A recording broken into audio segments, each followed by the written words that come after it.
From Twitch, here's Nathan Lindberg, along with professional gamer and broadcaster Jeffrey Trump Shee. They're joined by Holiday's Rob Erskine.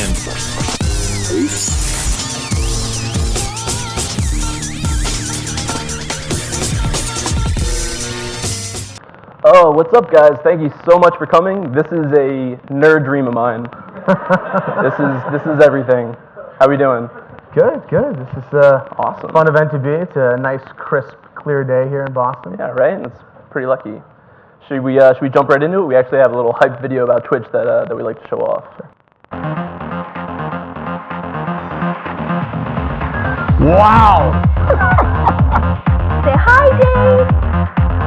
Alright, listen, 3v1, I ain't scared.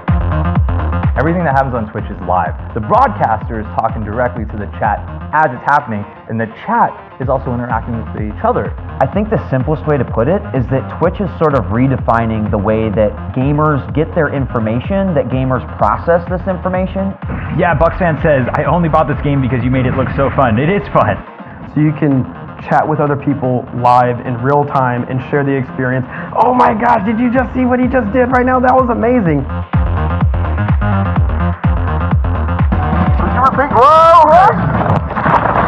Hello, ladies and gentlemen, and welcome to the Twitch Heroes of the Storm Invitational. Make sure you guys check out Twitch's E3 live stream. You're going to see us and the winner of the Race to E3 contest playing Black Ops 3 multiplayer for the very first time. It's time to mix things up, and thanks to Taco Bell, we now have our savior, the AM Crunch Wrap. Viva la Breakfast Revolution!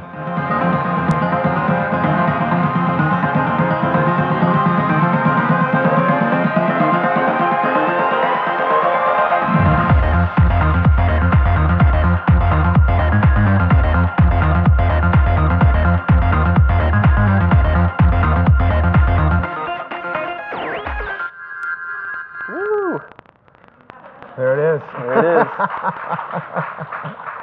So that video really showcases what Twitch is to an end consumer, to someone viewing a broadcast. Trump, do you want to talk about what that means to you as a broadcaster?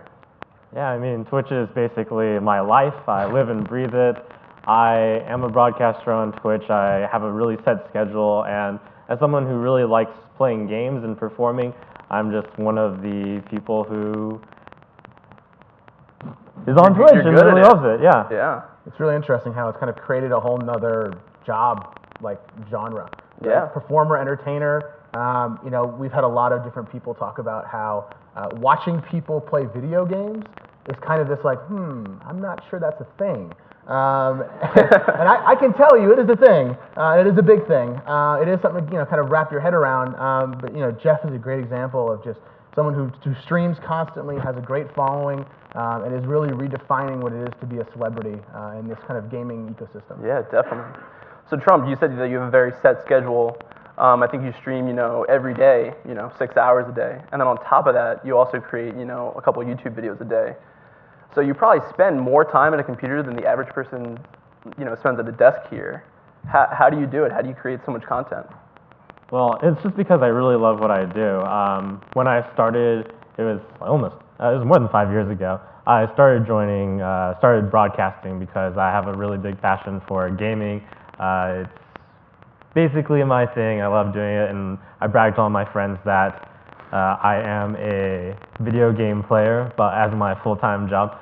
So that's really cool, and that's how I do it. It's just because I really love what I'm doing. That's awesome. So how did you accumulate such a following? Just having such a rigorous schedule, or like how would you describe it? It's a mix of a few things. It's like how all performers get that big a following. They start off and then they keep doing it for a while. I've done it for more than 5 years, and I've had a lot of experiences or jobs that might have helped with how I do it now. And just all of that add together over time, and then being in the right place at the right time as well, and just having the right type of personality, having the right mindset for it, being able to entertain and play well. That's all the combinations required. Definitely. I think that Trump is kind of modest in the fact that he's a world-class Hearthstone player. Yeah. And I think that with Twitch, there's kind of two distinct ways you can get really popular on Twitch. One, you're really entertaining. And maybe that means you're really terrible at the video games you play, but you're extremely entertaining to someone who's watching, right? That, or you are at this high level of video game play that is something that someone wants to watch. One of the things I talk about a lot is like, imagine if Peyton Manning would kind of snap a GoPro right on his left shoulder, right? He's gonna sit there and all right, guys, ready? I'm gonna hit Demarius on a slant route, all right? 3 Omahas, right? 3 Omahas, not 2, 3 Omahas, right? Watch me do it, ready? Boom, and he hits the pass, right? And then all of a sudden, there's all these people chatting, going, wow, that was so cool. Why didn't you hit, this guy on the other route? Right? Yeah. And people would watch that. Is that something that Twitch is working on? Yeah. I'd love to. Okay. I think that, for Twitch's sake, we're looking and we're really focused on video games. And I think that the idea here is that, when people are playing video games at a high level, it's a really interesting thing to watch by itself. And I think that's where you get into things like esports and those kinds of different things that Peter talked about a little earlier. But the idea is that, if you're really great at something, people will watch. If you're really funny, people will watch. I think that's kind of where you find the two different kinds of streamers on Twitch. Definitely. And Trump, you sort of have both of those, right? I would like to say I do. I do at least have some parts entertaining. I'm more of the educational type. I focus on that. But yeah, it's mainly the play well part that I'm good at, I would say. So you said that you've been doing this for 5 years, and you've kept a YouTube channel up this whole time. How is creating content for Twitch and YouTube, like, how do they differ? It's really different. On Twitch, you're live and you don't edit. It's like you there right now, right then, and you really get a lot of energy from the people watching right then and there because they can communicate instantaneously with you. I think Total Biscuit said it really well. He has a segment called What is Twitch? On one of his YouTube videos, and he described it as when you're watching Twitch, sometimes you can just yell at a TV, you can yell at a YouTube video, but when you yell at the person who's broadcasting on Twitch, sometimes they yell back, and that's really cool, that you have that interaction that you can do instantaneously with them. Yeah, definitely. So part of that is, is Twitch chat, right? So there's emotes, there's sub mode, there's all that kind of stuff where people, can donate or subscribe to you, and then they get to ask you a question, and you get to answer in real time. How did that model come about at Twitch? Like, how did that, come to fruition? Yeah, I think that, when you look at what it is, the value, right, and 95% of Twitch's content is live. And Peter talked a lot about that. His Turner speaks about kind of live still being that chariot for people coming together and watching content, right? And I think that's where Twitch got its start in that live content, right? You can't catch up later on what Trump just did. Right. Maybe through a YouTube video later on, but you're there, you're watching. I've seen some tweets about people and their kids and their 17 gigabytes of data a month consumed. Yep, that's us. Sorry about that. But it really goes to talking about the massive interest in people, and people are watching upwards of 100 to 120 minutes a day. Which isn't quite on scale for television yet, but we're confident that as we move forward, you'll see those viewing habits as well. And Twitch chat's just a natural part of that, right? Every time you're at you're with a football game or you're at a sporting event, you're watching television with your buddies, you're not just sitting there watching and not talking to each other, right? You're oh, I hate this show. Oh, I can't believe they'd kill character X. You have these conversations, right? So what Twitch chat kind of came about was, all right, well, how do we put that in this live broadcast and really drive home that live interaction? And I'm sure you've had great experiences with that. Yeah, I mean, with all these panels, I've had the chance to sit and watch quite a few of them.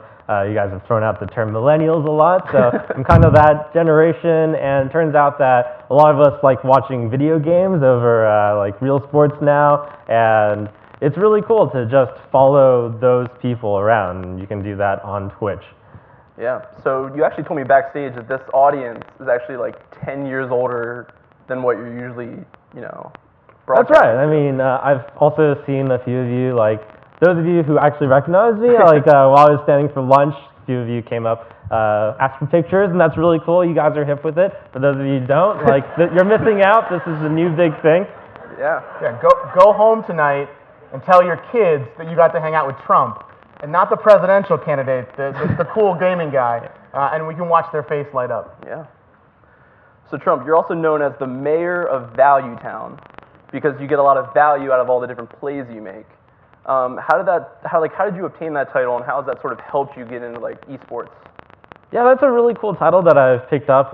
Twitch has its own hive mind, the Twitch chat usually, and sometimes they come up with great ideas, and this is one such nickname. So I started out playing Hearthstone on Twitch a few years ago. I played a few games before that, But when it comes to Hearthstone, I have a really analytical mindset, and I really wonder about how I can get the most value out of all of my moves, because that's what it takes to get good at games, not just like computer games or this specific game in general, but a lot of games.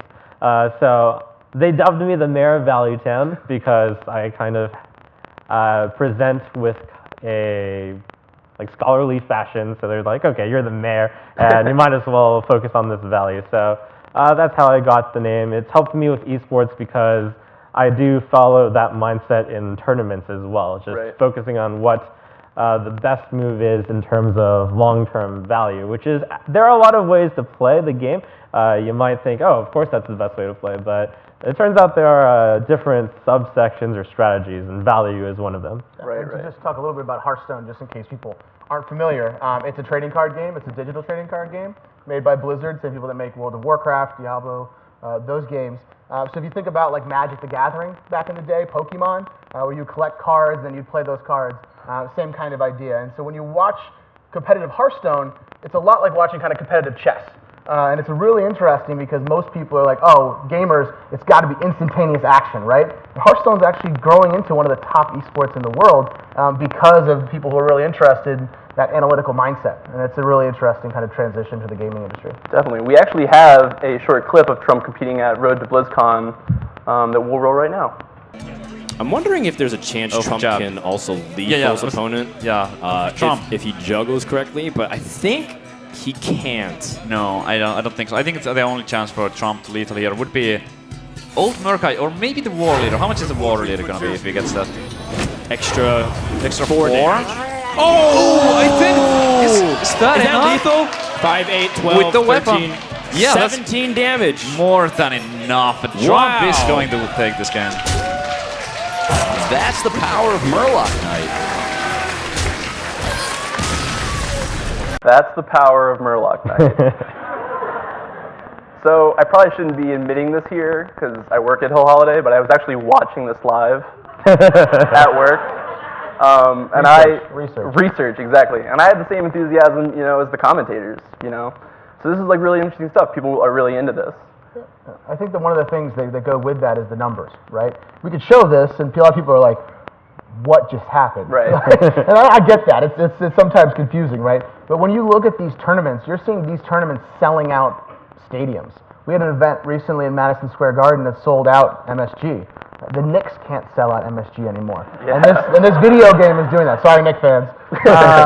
But, esports, we Riot Games had their World Semifinals this weekend, right in conjunction with the NFL. They were having upwards of 1 million concurrent players watching. So 1 million people actively watching that moment in time. Millions and millions of people watching throughout the day. But there's big numbers with these things. When you talk about Trump and his daily streaming, you're talking about 15 to 25,000 people actively watching. One of them is Rob. We appreciate that. But when you're talking as a brand and you're looking for ways to interact with this really interesting kind of young millennial audience, there's real numbers here. There's real size and scale. And that's something that Twitch has been really proud of trying to help bring to the forefront, especially with brands. Yeah, of course. So Trump, how are you leveraging esports, to gain more of a following? Well, esports, I think this goes back to how can you be good at Twitch? How can you get such a following? When it comes to that, you have two ways. One, be entertaining. One, be really good. So esports is a way that I'm using a lot in order to gain a following on Twitch. By competing at these very visible tournaments, people will watch and be like, oh man, that guy's really cool, or that guy's really good. I want to see more of him. Yeah, so then they can just watch the Twitch channel and see him live. It's really different too between esports and traditional sports, right? Like, you can't watch the Patriots practice, right? You can't even tape it. Sorry about that. Anyway, you can't watch a practice live, right? There's rules about that. There's all sorts of these things. And yet guys like Trump are competing globally and doing really well. And then 5 to 6 days a week is streaming for 10 to 12 hours a day. And so people get this really intimate opportunity to see their favorite player play that you just really can't get from traditional sports. Yeah, so speaking of teams, Trump, you're on a team. You were on Team Solomid or TSM. Right. You're wearing your colors. This is great. So what is that like? What are the benefits of being on a team, especially for a single player game like Hearthstone? Team Solo Mid's a really visible team, especially when it comes to League of Legends. They more recently picked up a Hearthstone group of players, just myself and Kriparian, who is also a very visible Twitch streamer. The benefits of having a team on any game in terms of esports is that the team manages a lot of the functions, such as talking to brands such as yourselves and just dealing with them. So that helps a lot so that players like myself can focus on the game. In terms of practice, a lot of the teams of Hearthstone, even though it's a single player game, get to have their players compete with each other or discuss, and that helps them form strategy. So even though it is a single player game, the teams do help. It's really interesting too, because esports is very different in the fact that one organization may have different teams in different esports. Like, imagine if Jerry Jones could own a basketball team and a baseball team and a football team. That's a scary world to think about. But that's the reality in esports right now, is that an organization like TSM has probably 35 or 40 different players on different games that compete globally. And so for sponsors, it's a great way to, and he's got some great examples here of HTC, Geico. These are big time brands that are investing in esports because they want to partner with the best. They want to have these opportunities, and they're actually getting across different video games, which is a great way for them to see the value. Yeah, definitely a lot of visibility there. That's a good point. So that's a really big benefit of being on that team. It's like two-way. I get the prestige of being on Team Solo Mid, and they get to have a much wider and broader reach because they go into this brand new genre of game, Hearthstone, and they get to capture like a few of the most visible players in that scene. Right. So what's it like working with your brands? Like you mentioned HTC, Geico, DraftKings is a big one. Yeah, it's great. I go to visit their booths or even just stand behind them. I get to play with, sometimes they host events like, come play Hearthstone with Trump at the booth.